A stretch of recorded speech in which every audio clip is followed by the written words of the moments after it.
জামাত ইসলামীতে যোগ দিয়ে বিএনপির বিরাট পরিকল্পনা ব্যর্থ করে দিচ্ছেন মুহূর্তেই, কয়েক ঘন্টায় বিএনপির নানান কিছু ফাঁস করে দিচ্ছেন। সাবেক বিএনপির দুইবারের এমপি, সাবেক সম্ভবত মন্ত্রীও ছিলেন, আমি শিওর না, মেজর অবসরপ্রাপ্ত আখতারুজ্জামান বীর মুক্তিযোদ্ধা। মজা না? দেখেন, এই আখতারুজ্জামান জামাতে যোগ দিয়েছে, এটা নিয়ে জামাতপন্থীরা অনেকে সমালোচনা করছে। করুক, এটা একটা সৌন্দর্য যে জামাত কেন তাকে গ্রহণ করলো। এখন জামাত সবাইকে গ্রহণ করে গণহারে এটা না। আমি কিন্তু আপনাদের একটা সিক্রেট তথ্য দিয়েছি, এটা আপনারা জানেন না, এটা আমি জানি বলে বলছি।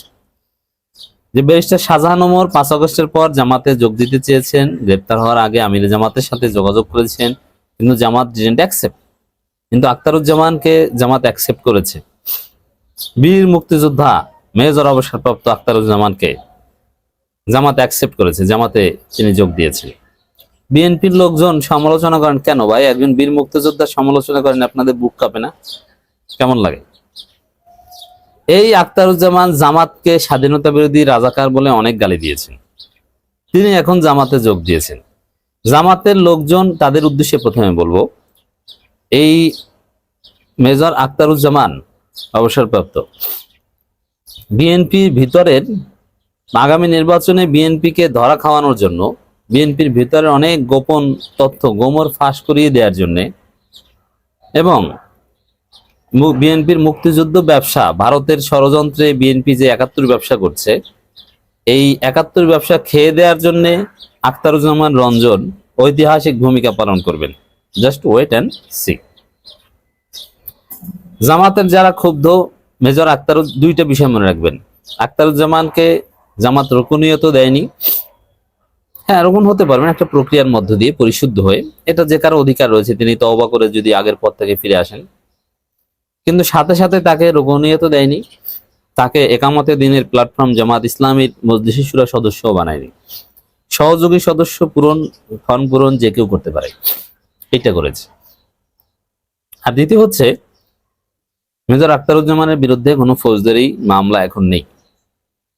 জুলাইয়ে কত মামলা হয়েছে? জুলাই আগস্ট ঘটনায় আখতারুজ্জামানের বিরুদ্ধে কোনো মামলা হয়েছে না। তিনি একজন স্বাভাবিক ব্যক্তি, তাকে সব মিডিয়া ডাকে, তিনি টকশো করেন। এর মানে তিনি লুকিয়ে থাকা গোপন কোনো ব্যক্তি নয়, তিনি ওপেন ব্যক্তি, তিনি সোসাইটিতে নর্মালাইজড, তিনি বিএনপি করতেন।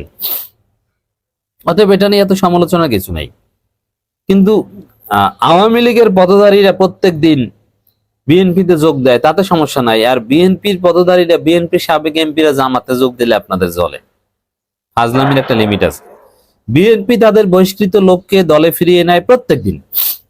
সমস্ত বহিষ্কৃত লোককে নির্বাচন উপলক্ষে বিএনপি দলে ফিরিয়ে নিচ্ছে, তাতে কোনো সমস্যা নাই।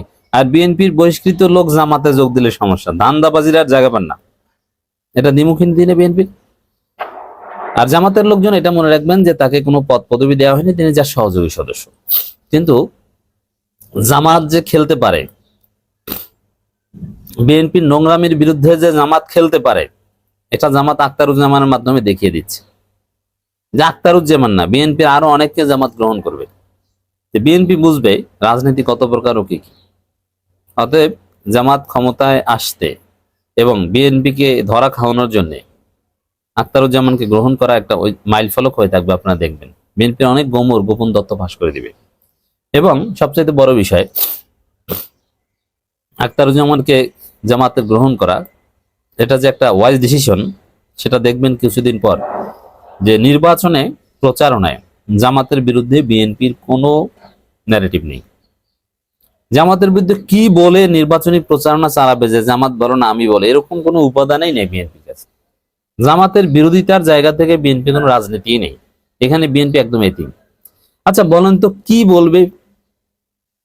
জামাত খারাপ, জামাত নিজেরা দুই গ্রুপে মারামারি করে, জামাত চান্দাবাজি করে, কি বলবে? নির্বাচনী প্রচার মাঠে দাঁড়িয়ে জামাতের বিরুদ্ধে কি বলবে? জামাতের প্রার্থী চাইতে সৎ যোগ্য কোনো প্রার্থী অসম্ভব। তাহলে কি বলবেটা কি জামাতের বিরুদ্ধে? কিচ্ছু বলার নাই। একটা কথা বলে কি, যেমন ওই সাদিক কায়েমদের বিরুদ্ধে কি বলেছে বলেন? উল্লেখ করার মতো কোন প্রচারণা বিরুদ্ধে চালাতে পেরেছে? জাস্ট একটাই, যে এরা স্বাধীনতা বিরোধী। কিন্তু এটা আবার জনগণ খায় না। কিন্তু বিএনপির বিরুদ্ধে কি আছে, যে এরা চাঁদাবাজ, এবং যেটা মানুষ বিশ্বাস করে। এখন জামাতের বিরুদ্ধে একমাত্র প্রচারণার উপাদান বিএনপির স্বাধীনতা বিরোধী ট্যাগ, মিথ্যাচার।